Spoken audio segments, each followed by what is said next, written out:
Spanish non-lucrative visa. How does the 183-day rule apply if you arrive mid-year? Welcome to Spainguru. Spain's non-lucrative visa, or NLV, has changed, now requiring more than 183 days of real residency per year for renewal after the new regulation takes effect on May 20th, 2025. But what happens if you arrive mid-year? Does your 183-day count reset in the next calendar year? Let's break it down. The 183-day rule is a residency requirement, but not strictly a tax rule. Previously, the minimum stay was 6 months, but the Spanish Supreme Court ruled it invalid since it wasn't written into the main law, the Ley Orgánica.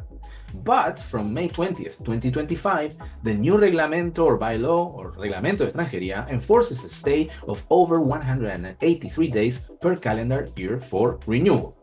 According to Ainhoa Manero, expert immigration lawyer, the new requirement in the new reglamento will not be enforced either, for the same reasons that the previous 180 days requirement was not enforceable.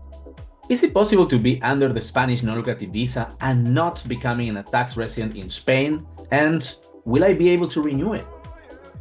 Yes, it's possible because there is a ruling from the Supreme Court saying that immigration cannot make mandatory to be 6 months per year in Spain, because that is written in a bylaw, which is under the law, and that requirement of being 6 months a year in Spain should be in the law. So it's been 3 years from that ruling, and they haven't included in the law. So because you don't need to be 180 days in Spain, you know that to become a tax resident is 183 days from January to December. If you are not that time in Spain, you will not become a tax resident, but they should renew your non-lucrative until they include it in the law. But it's true that they've been many modifications and they haven't included this in the law. So for now, and I think for some years, we are going to be okay with this situation.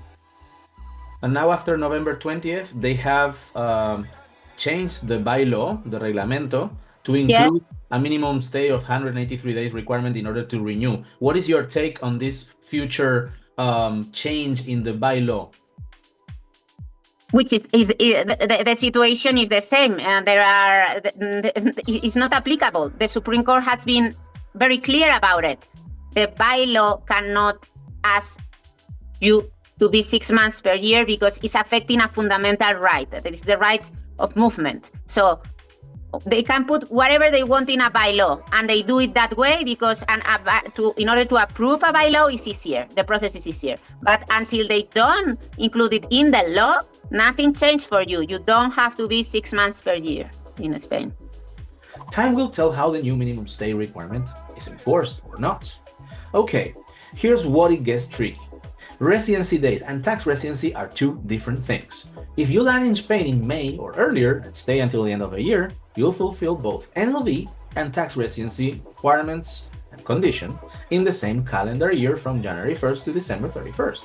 However, if you arrive after July 2nd, there aren't enough days left in the year to meet the tax threshold. In this case, your tax residency will only start from January of the following year, provided you stay at least 183 days in Spain the following year. By the way, if you like this video, please smash the like button and subscribe to the channel.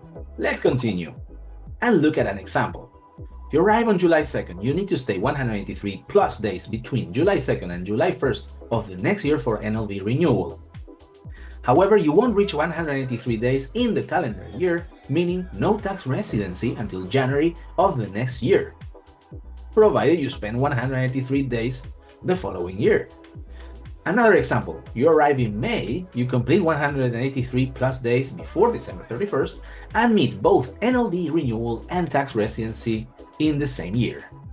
The key takeaway, NLV renewal counts for stay from your visa start date, while tax residency follows the January-December fiscal year.